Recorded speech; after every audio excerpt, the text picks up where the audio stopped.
বন্ধুরা, আজ আমরা এসে পৌঁছেছি এমন এক স্থানে যেখানে সময় থেমে আছে 500 বছর ধরে। কলকাতা থেকে প্রায় 35 কিলোমিটার দূরে এক শান্ত গ্রাম রামপাড়া।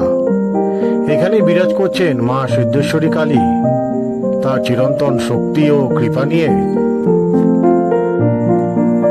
সেদিন ভোরবেলা কলকাতার ভিড়ভাট্টা ছেড়ে আমি রওনা দিয়েছিলাম দক্ষিণ পূর্ব দিকে। আমার গন্তব্য ছিল রামপাড়া সিদ্ধেশ্বরী কালী মন্দির। রাস্তা যত এগোতে লাগলো ততই শহরে কোলাহল মিলিয়ে গেল, আর চারপাশে শুরু হলো তালগাছ আর সবুজ ধানের ক্ষেত।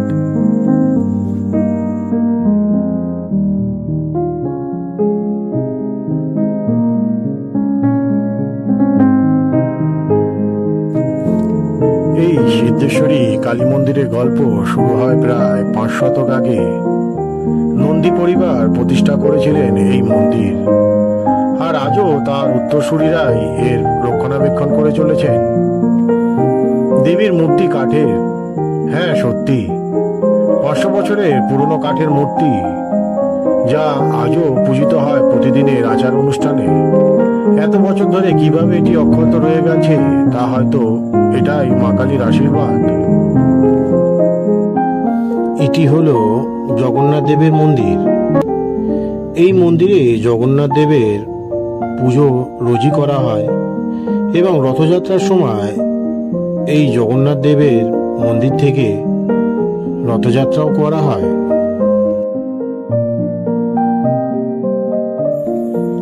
মন্দিরে পৌঁছেই মনে হলো যেন সময় থমকে গেছে। প্রবেশদ্বার পেরিয়ে পাথরের সিঁড়ি বেয়ে উঠতেই প্রথমবার চোখে পড়ল মা সিদ্ধেশ্বরীর কালী। অদ্ভুত এক মায়াবী উপস্থিতি।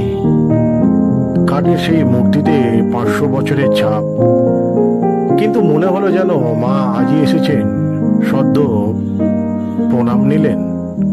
মধু ধূপের গন্ধ, ঘণ্টার ধ্বনি আর ভোরের শীতল বাতাস মিলে যে পরিবেশ তৈরি করেছিল তা ভাষায় বোঝানো যায় না।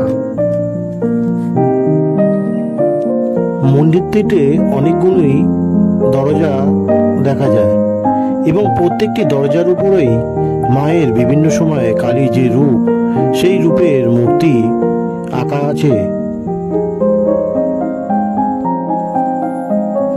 কালী পুজোর সময়ের কোলাহল আমি দেখিনি, কিন্তু স্থানীয়দের মুখে শুনলাম আলো ঢাকের তালে তালে ভক্তদের দল আর রাতভর পুজোর আয়োজন, সব মিলিয়ে যেন এক মহোৎসব।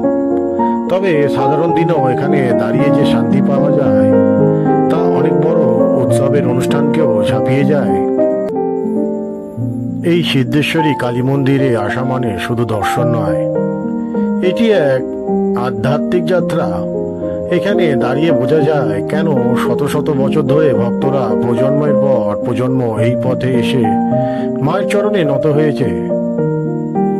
যদি কখনো সুযোগ পান একবার আসবেন, হয়তো আপনিও মায়ের সেই অনন্ত কৃপা অনুভব করবেন। স্থানীয়দের সাথে কথা বলে জানতে পারলাম প্রতি বছর দীপাবলির সময়কালেই হয় মন্দিরে সব থেকে বড় অনুষ্ঠান কালী পুজো। চারপাশে আলো ঢাকে তালে তালে ভক্তদের ভিড়, আর আরতির সময় দেবীর সামনে এক অদ্ভুত শক্তির অনুভূতি, যেন প্রতিটি হৃদয় একসঙ্গে প্রণাম জানায়। এছাড়াও এই মন্দিরে দুর্গাপুজো, লক্ষ্মী পুজো, সরস্বতী পুজো বেশ বড় করেই পালিত হয়।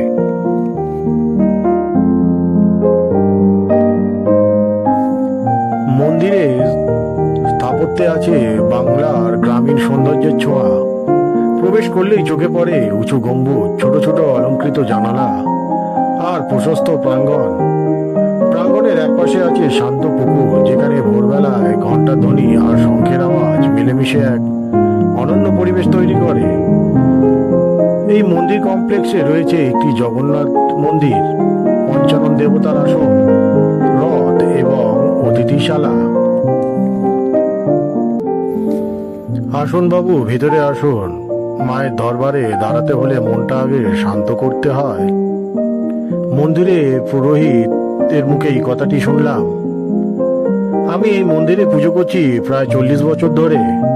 আমার বাবা করতেন, তারও আগে দাদু, তার আগে প্রপিতামহ। আমাদের পরিবারই এই সিদ্ধেশ্বরী কালী মন্দিরে পুজো চালিয়ে আসে প্রায় 500 বছর। হ্যাঁ, কাঠের এই মূর্তি, এটাই মা।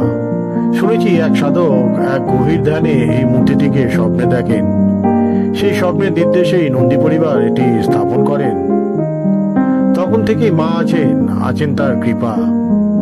এই কাঠ এত বছরেও পচে যায়নি, এটাই তো অলৌকিক।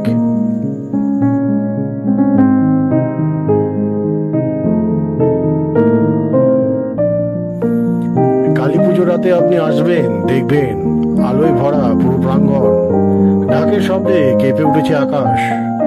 ভোর পর্যন্ত চলে মন্ত্রপাঠ, আরতির ধোঁয়ায় ভরে ওঠে বাতাস।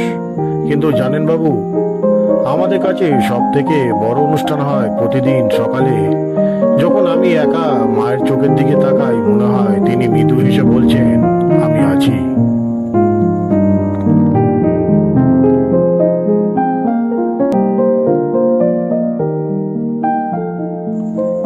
আপনি আসলেন, এটাই আশীর্বাদ। যাওয়ার আগে মায়ের প্রসাদ নেবেন বাবু। মনে রাখবেন, এই মন্দিরে এসে কেউ খালি হাতে ফেরে না, কিছু না কিছু সঙ্গে নিয়ে যায়। সে হয়তো ধান চালের থলি নয়, কিন্তু অন্তরে শান্তি, মন ভরে ভক্তি, এগুলোই তো আসল ধন। এটি হলো মায়ের মূর্তি, যা কাঠের তৈরি।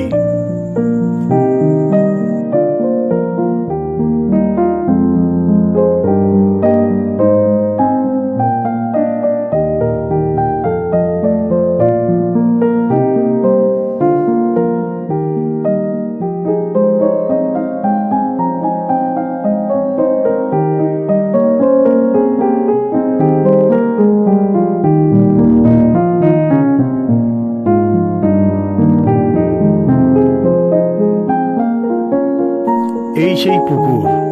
শোনা যায় কাঠের মূর্তিটি তৈরি করার জন্য যে কাঠের দরকার ছিল, সেই কাঠটি নাকি এই পুকুরেই ভেসে উঠেছিল।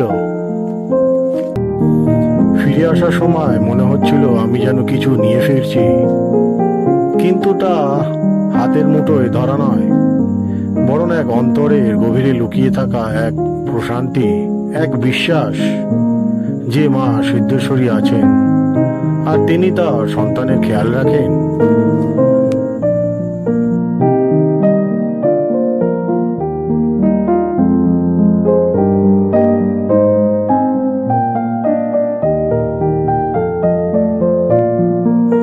এটি হলো নন্দী রাজবাড়ি। মন্দির দর্শনের পর গ্রামের এক যুবক আমাকে বলল, চলুন পাশেই নন্দী রাজবাড়ি দেখাই। বড় লোহার ফটকের সামনে এসে দাঁড়ালাম। মনে হলো যেন ইতিহাসের সামনে এসে গেছি। ফটক পেরিয়েই ঢুকতে চোখে পড়ল লম্বা বারান্দা, উঁচু দোতলা অট্টালিকা আর সারি সারি স্তম্ভ, যেন শতাব্দীর পুরনো গল্প ফিসফিস করে বলছে। দেয়ালের রং ম্লান হয়ে গেছে, কোথাও কোথাও প্লাস্টার খসে পড়েছে, কিন্তু সেই জীর্ণতার মধ্যেও এক ধরনের রাজকীয় গরিমা লুকিয়ে আছে। একজন বৃদ্ধ পরিচালক এসে বললেন, এই রাজবাড়ি একসময় এই অঞ্চলে প্রাণ ছিল। এখানে গ্রামের লোকেরা জমায়েত হতো, বিচার হতো, অতিথি আপ্যায়ন হতো। এখন আর সেই জৌলস নেই, কিন্তু স্মৃতি আছে, ইতিহাস আছে। রামপাড়ার নন্দী পরিবার বহু প্রজন্ম ধরে স্থানীয় জমিদার ও অভিজাত শ্রেণীর মধ্যে অন্যতম ছিল। পরিবারটি শুধু জমিদারি নয়, সামাজিক ও ধর্মীয় কর্মকাণ্ডের জন্য বেশ পরিচিত। বিশেষ করে সিদ্ধেশ্বরী কালী মন্দিরে প্রতিষ্ঠা ও রক্ষণাবেক্ষণের জন্য। কথিত আছে নন্দী পরিবার প্রায় 17শো শতাব্দী থেকে এই অঞ্চলে প্রভাবশালী ভূমিকা পালন করেছে।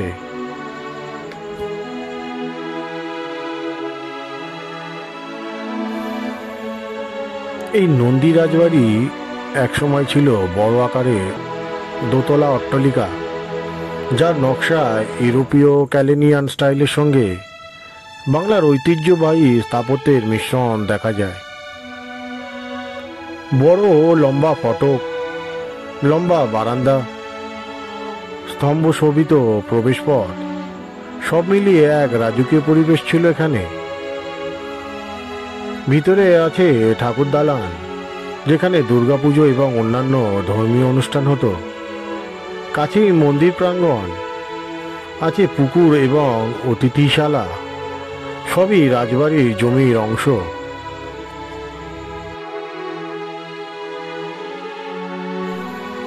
মন্দির দর্শনের পর যখন নন্দীবাড়ি রাজবাড়ির ফটক দিয়ে ঢুকলাম, মনে হলো যেন ইতিহাসের এক দরজা পেরিয়ে এলাম।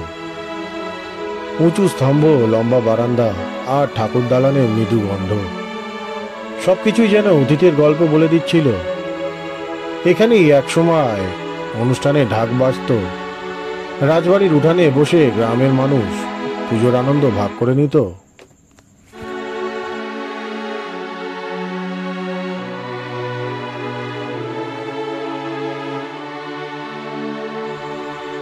সময়ের সঙ্গে সঙ্গে রাজবাড়ির কিছু অংশ জীর্ণ হয়েছে, তবে মূল স্থাপত্যের রূপরেখা এখনো বোঝা যায়। স্থানীয়রা বলেন পুরনো দিনে কীর্তি, সিংহাসন ও কিছু পুজোর সামগ্রী এখনো সংরক্ষিত আছে। রাজবাড়ি এবং মন্দির দুটোই নন্দী পরিবারের ঐতিহ্যের প্রতীক, যা গ্রামের ইতিহাসের অবিচ্ছেদ্য অংশ। এই নন্দী রাজবাড়ি আজ শুধু একটি স্থাপত্য নয়, বরং একটি জীবন্ত স্মৃতি। এটি আমাদের মনে করিয়ে দেয় ঐতিহ্য কেবল বইয়ের পাতায় নয়, আমাদের চারপাশের ইট পাথরের গায়ে আর মানুষের গল্পে লুকিয়ে থাকে। এই রাজবাড়ি দেখলে বোঝা যায় গৌরবময় অতীত কখনো পুরোপুরি হারিয়ে যায় না, রয়ে যায় তার স্মৃতি, গল্প আর অনুভূতির মধ্যে।